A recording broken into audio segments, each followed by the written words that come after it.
दोस्तों सिंगापुर जैसी छोटी सी कंट्री के अंदर 1000 से ज़्यादा एएमसी है। हमारी एएमसी तकरीबन करंटली 60 के आसपास पहुंच चुकी है। बहुत बड़ा मार्केट अभी भी है। भारत के हाउस होल्ड तकरीबन 236 लाख करोड़ का गोल्ड होल्ड करते हैं। 236 लाख करोड़ का टोटल म्यूचुअल फंड इंडस्ट्री का साइज है कितना, 68 लाख करोड़। भारत में कितने एफडी हैं, तकरीबन 160 लाख करोड़। तो अभी तो इंडस्ट्री में बहुत ही बड़ा ग्रोथ पोटेंशियल है।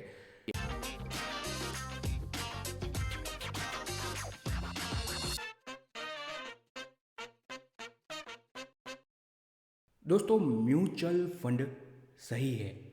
पिछले तकरीबन 5-6 सालों के अंदर ये कैंपेन बहुत ही अच्छी तरीके से काम किया है और आज म्यूचुअल फंड इंडस्ट्री तकरीबन 69 लाख करोड़ के साइज के आसपास पहुंच चुकी है।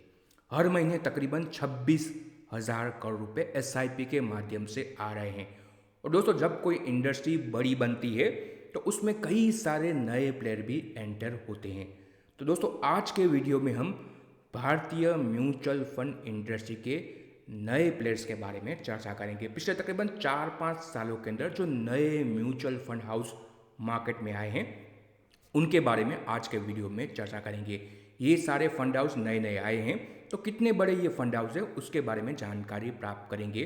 और आगे भी दोस्तों कई सारे नए फंड हाउस आने वाले हैं तो उनके बारे में भी वीडियो में चर्चा करने वाले हैं। तो अनुरोध रहेगा आप सभी से इस वीडियो को पूरा ज़रूर देखिएगा और अगर आपको इस वीडियो से कोई वैल्यू मिले तो इस वीडियो को आप शेयर भी कर सकते हैं अपने दोस्तों और परिवारजनों के साथ। आगे बढ़े दोस्तों, उससे पहले आपके स्क्रीन पे एक डिस्क्लेमर आ रहा है। ये वीडियो सिर्फ और सिर्फ आपके इंफॉर्मेशन पर्पज़ के लिए तैयार कर रहे हैं। किसी भी प्रकार का निवेश का रिकमेंडेशन हम इस वीडियो में नहीं दे रहे हैं। हम कोई सेबी रजिस्टर्ड इन्वेस्टमेंट एडवाइज़र नहीं है। तो कहीं पे भी म्यूचुअल फंड में या स्टॉक में निवेश करने से पहले आपको अपने इन्वेस्टमेंट एडवाइज़र से सलाह लेके ही अपने रिस्क प्रोफाइल के हिसाब से निवेश करना है। ये डिस्क्लेमर आप ध्यान में रखिएगा। तो दोस्तों बहुत ही बड़ी इंडस्ट्री है म्यूचुअल फंड की और कई सारे पुराने प्लेयर है। सबसे बड़ा एएमसी है एसबीआई म्यूचुअल फंड जो करंटली तकरीबन 12 लाख करोड़ के आसपास पहुंच चुका है एयूएम के हिसाब से। उसके बाद आईसीआईसीआई म्यूचुअल फंड आता है, एचडीएफसी म्यूचुअल फंड आता है, यूटीआई म्यूचुअल फंड है और भी कई सारे म्यूचुअल फंड है। ये सारे फंड हाउस पुराने फंड हाउस से 20, 25, 30 सालों की हिस्ट्री लेके आते हैं। तो दोस्तों पिछले तकरीबन 3-4 सालों के अंदर कई सारे नए प्लेयर भी इस मार्केट में एंटर हुए हैं तो उनके बारे में आज के वीडियो में चर्चा करने वाले हैं। सबसे पहली कंपनी है भारत के एक बहुत ही पुराने ग्रुप से ये कंपनी आती है, बजाज ग्रुप का ये प्लेयर है। रिसेंटली ही बजाज फिनसर्व ने अपना सब्सिडी फॉर्म किया और बजाज म्यूचुअल फंड लॉन्च किया। तो बजाज असेट मैनेजमेंट दोस्तों तकरीबन 3 साल पहले ही बजाज असेट मैनेजमेंट मार्केट में आया है और 2-3 सालों के अंदर ही इसने अच्छा खासा, अगर आप देखें, अपना स्थान इस मार्केट में बना लिया है। कई सारे जो 20-20 साल पुराने एस्टेब्लिश प्लेयर है उनसे भी बड़ा आज Bajaj asset management Bajaj mutual fund पहुंच चुका है। 14 स्कीम करंटली इस एएमसी के पास है। ये दिसंबर का ही सारा का सारा डेटा है जितना भी हम चर्चा करेंगे। तो पिछले 1-2 महीनों में और भी कुछ अगर आप देखें नए फंड आए होंगे इनके अंदर तो वो हम आज कवर नहीं कर रहे हैं। 14 स्कीम बजाज म्यूचुअल फंड के पास है और 18,730 करोड़ का एयूएम इन्होंने ऑलरेडी अचीव कर लिया है। कई सारे जो पुराने प्लेयर हैं जो अगर आप देखें अब तक इतना स्केल अचीव नहीं कर पाए हैं जो पिछले 2 सालों में बजाज ने करके दिखाया और मे भी ये एएमसी फ्यूचर में बड़ी बन सकती है। तो ये बजाज ग्रुप का एक नया बिजनेस उभर के आ रहा है तो इस पर आपको ध्यान देना चाहिए। कुछ स्कीम के डेटा भी आपके स्क्रीन पे आ रहे हैं। बजाज फ्लेक्सी कैप फंड इनका फ्लेक्सी स्कीम है जो 4,000 करोड़ का एएम ऑलरेडी अचीव कर चुका है। यहाँ पे भी अगर आप देखें स्कीम वाइज भी कई सारे ऐसे पुराने फ्लेक्सी कैप फंड है तो 2-3 हज़ार करोड़ के एएम पे अगर आप देखें अभी भी है, जिसके सामने बजाज ने 2 सालों में ही अपने फ्लेक्सी कैप में 4,000 करोड़ का एएम अचीव कर लिया है। उसके बाद Bajaj large and mid cap fund, large cap fund, balance advantage fund, multi asset fund, ये कई सारे स्कीम करंटली बजाज ऑफर कर रहा है। तो परफॉर्मेंस तो अभी 2-3 साल ही हुए हैं तो उसको तो आपको मॉनिटर करने के लिए 3, 4, 5, 10 साल का डेटा होगा तभी हम जज कर पाएंगे इन्होंने अच्छा प्रदर्शन दिखाया अपने पीयर के सामने या नहीं। बट बजाज एक अगर आप देखें पुराने प्लेयर को टक्कर देने का मादा रखता है और एक अगर आप देखें पुराना हेरिटेज भी लेके आता है ग्रुप। दूसरा है दोस्तों कई सारे जो पीएमएस प्लेयर थे वो भी अब म्यूचुअल फंड में आ रहे हैं और उसमें से अगर आप देखें तो जाने माने अगर आप देखें पीएमएस एडवाइज़र रहे हैं प्रशांत खेमका और वो अगर आप देखें व्हाइट ओक कैपिटल मैनेजमेंट, इनका ये म्यूचुअल फंड 3 साल पहले ही आया है। तो इन्होंने भी अच्छा खासा अपना नाम कमा लिया। 17 स्कीम इनके पास है करंटली, 16,368 करोड़ का ईएम white oak capital mutual fund का पहुंच चुका है, जिसमें अगर आप देखें इनका भी फ्लेक्सी कैप फंड है जो तकरीबन 4,300 करोड़ का ईएम रखता है। मिड कैप फंड भी इनका अगर आप देखें तकरीबन 2,800 करोड़ का ईएम रखता है। फिर ईएलएसएस फंड है, large cap, large and mid cap, multi asset, balance advantage fund, और अगर आप देखें मल्टी कैप फंड, तो व्हाइट ओक के पास भी बहुत ही सारी स्कीम अवेलेबल है। और ये भी अगर आप देखें पीएमएस में तो अच्छा खासा इन्होंने सालों का अनुभव रखा है। अब एएमसी में कैसा काम करेंगे वो आगे जाके देखा जाएगा। तीसरा है दोस्तों, एक फाइनेंशियल सर्विस सेगमेंट में काम करने वाली कंपनी, स्टार्टअप की तरह शुरू हुई थी। सचिन बंसल, जिनको आप शायद जानते होंगे, उन्होंने ये कंपनी शुरू की थी, नावी, और उसके अंदर हेल्थ इंश्योरेंस हो या दूसरे कई सारे फाइनेंशियल प्रोडक्ट हो वो ऑफर करते थे। और नावी म्यूचुअल फंड भी 2 साल पहले उन्होंने लॉन्च किया है। और यहाँ पे अगर आप देखें 16 स्कीम नावी म्यूचुअल फंड रखता है, 7,000 करोड़ के आसपास का ईएम है, 7,181 करोड़ का, जिसमें अगर आप देखें इनका फ्लेक्सी कैप फंड है 266 करोड़ का, जैसे कि आप अपने स्क्रीन पर देख रहे हैं। Large and mid cap fund भी अगर आप देखें 322 करोड़ का है। Aggressive hybrid fund, ELSS fund और भी कई सारे इंडेक्स फंड भी ये रखते हैं। तो नावी म्यूचुअल फंड अगर आप देखें कई सारे इंडेक्स फंड में अपना मार्केट बनाने की कोशिश कर रहा है। बट दोस्तों यहाँ पे स्केल जब तक नहीं आएगा तब तक किसी भी एएमसी के लिए प्रॉफिटेबल बिजनेस करना मुश्किल हो। उसमें खास करके इंडेक्स में तो ऑलरेडी मार्जिन बहुत ही कम रहता है, तो वहाँ पे ये कैसा प्रदर्शन दिखाएंगे वो फ्यूचर की बात है। दोस्तों चौथा एएमसी, ये भारत का सबसे बड़ा डिस्ट्रीब्यूटर है, वो है एनजे वेल्थ। एनजे बहुत ही बड़ा डिस्ट्रीब्यूटर था और उन्होंने म्यूचुअल फंड में मैन्युफैक्चरिंग की तरह काम करना शुरू कर दिया। 3 साल पहले इन्होंने म्यूचुअल फंड में अगर आप देखें इनको लाइसेंस मिल गया। तो एनजे म्यूचुअल फंड 6,725 करोड़ का करंटली एयूएम है, जिसमें इनका बैलेंस एडवांटेज फंड है तकरीबन 3,900 करोड़ के आसपास का EM, flexi cap fund 2,000 crore का ईएम, ईएलएसएस फंड और 5 जितनी स्कीम एनजे म्यूचुअल फंड रखता है। तो एनजे अगर आप देखें तो डिस्ट्रीब्यूशन में तो बहुत ही बड़ा इनका बिजनेस है। अब म्यूचुअल फंड में भी ये अपना बिजनेस कमांड करने की कोशिश कर रहे हैं। इनके पास एडवांटेज है क्योंकि इनके जो डिस्ट्रीब्यूटर नेटवर्क है, सब डिस्ट्रीब्यूटर नेटवर्क, बहुत ही बड़ा सब डिस्ट्रीब्यूशन नेटवर्क है। तो अगर वो चाहें तो मे बी इनके माध्यम से अपने म्यूचुअल फंड मैन्युफैक्चरिंग बिजनेस को भी बड़ा बना सकते हैं।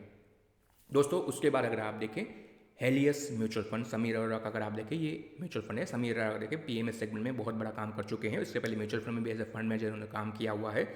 तो ये भी अगर आप देखें अच्छा खासा ईएम अचीव कर चुके हैं। 3,300 करोड़ के आसपास का इनका ईएम है। बहुत सारी स्कीम ये नहीं रखते हैं।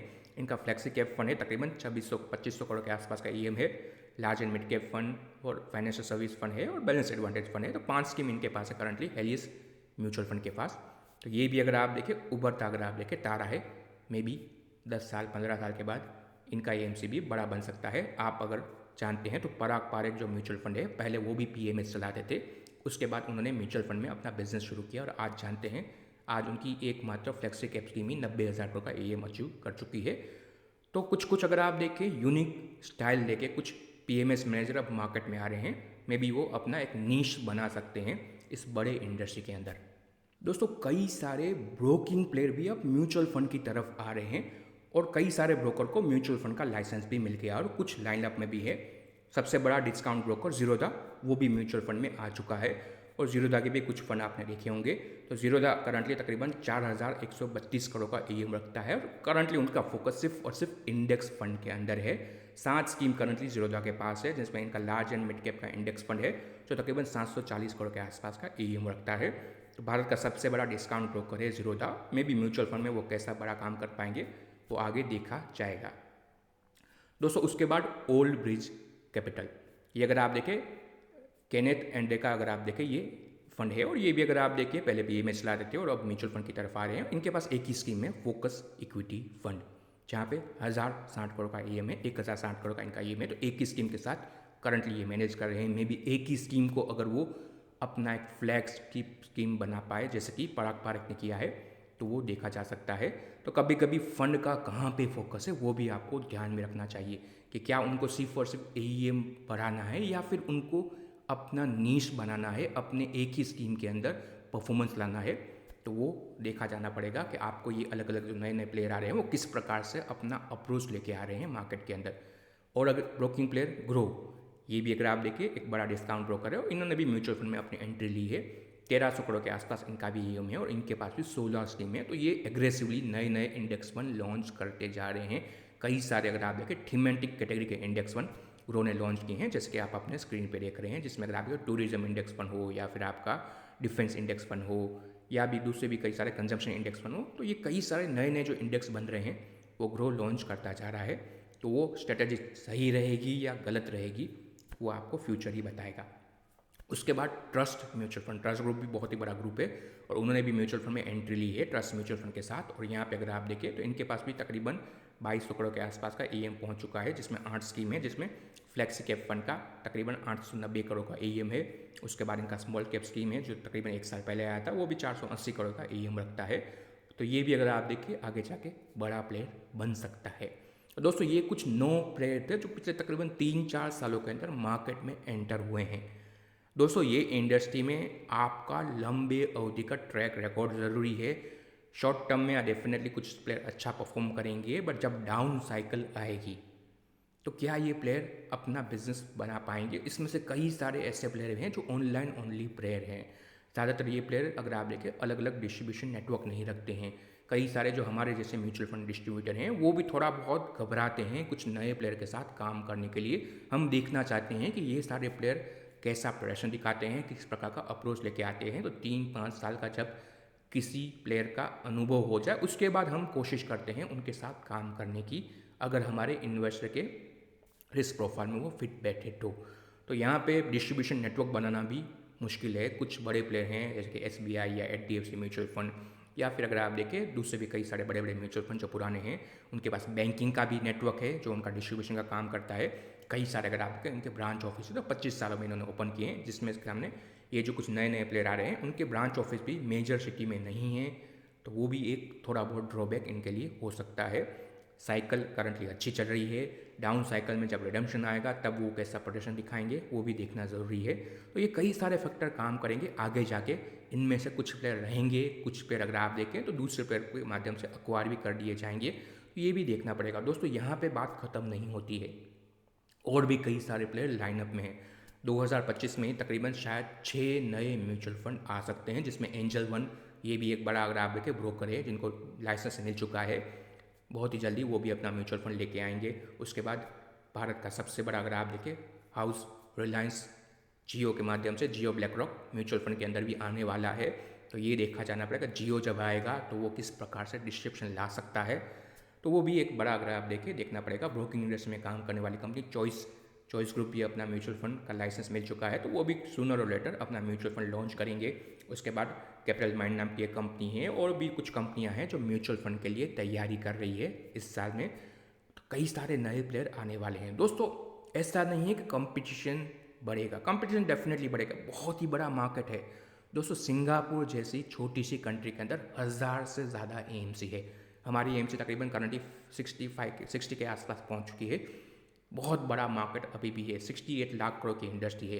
कल के वीडियो में हमने चर्चा की थी गोल्ड के बारे में। दोस्तों भारत के हाउस होल्ड तकरीबन 236 लाख करोड़ का गोल्ड होल्ड करते हैं। 236 लाख करोड़ का टोटल म्यूचुअल फंड इंडस्ट्री का साइज है कितना, 68 लाख करोड़। भारत में कितने एफडी हैं, तकरीबन 160 लाख करोड़। तो अभी तो इंडस्ट्री में बहुत ही बड़ा ग्रोथ पोटेंशियल है। एमफी के हिसाब से आने वाले कुछ समय के अंदर में भी आने वाले 3 से 5 साल में जो एयूएम का 68 लाख करोड़ है वो 100 लाख करोड़ पहुंच जाएगा। और हमारे हिसाब से में भी आने वाले 10 सालों में जो करंटली 26,000 करोड़ की एसआईपी बुक है इंडस्ट्री की, वो 1 लाख करोड़ भी पहुंच सकती है। तो स्कोप तो बहुत ही बड़ा है कई सारे प्लेयर के लिए, बट परफॉर्मेंस ज़रूरी है। ऐसा नहीं है कि आपने अपना फंड ला लिया तो चल जाएगा। जो अच्छा प्रदर्शन दिखाएगा अपने क्लाइंट के लिए बेहतर अगर आप देखें अल्फ़ा बना के देगा, उनको ही आगे अगर आप देखें मार्केट भी रिवॉर्ड करेगा। जैसे कि आपने देखा है पराग पारक म्यूचुअल फंड 90,000 करोड़ का फ्लेक्सी कैप का ईएम है। भरोसा है लोगों का क्योंकि वो अपना अप्रोच फॉलो करते हैं, अपने अप्रोच के साथ ही चलते हैं। तो इनमें से भी कौन से स्कीम किस प्रकार से प्रदर्शन करेंगे वो आप और हम आगे जाके फ्यूचर में देखेंगे, और कौन बड़े बनेंगे वो भी हम देखेंगे। बट दोस्तों डेफिनेटली इस इंडस्ट्री में बहुत ही बड़ा स्कोप है। अगर आप एज ए इन्वेस्टर हो तो भी आपको एएमसी कंपनियों को रडार में रखना चाहिए। कोई रिकमेंडेशन नहीं है, अपने एडवाइज़र के साथ ही आपको सलाह लेके निवेश करना चाहिए। तो दोस्तों ये वीडियो आपको कैसा लगा उसके बारे में अपने अभिप्राय हमें कमेंट में ज़रूर बताइए। और इस वीडियो को शेयर कीजिएगा अपने दोस्तों के साथ, परिवारजनों के साथ। Thank you for watching. जय हिंद, जय महाकाल।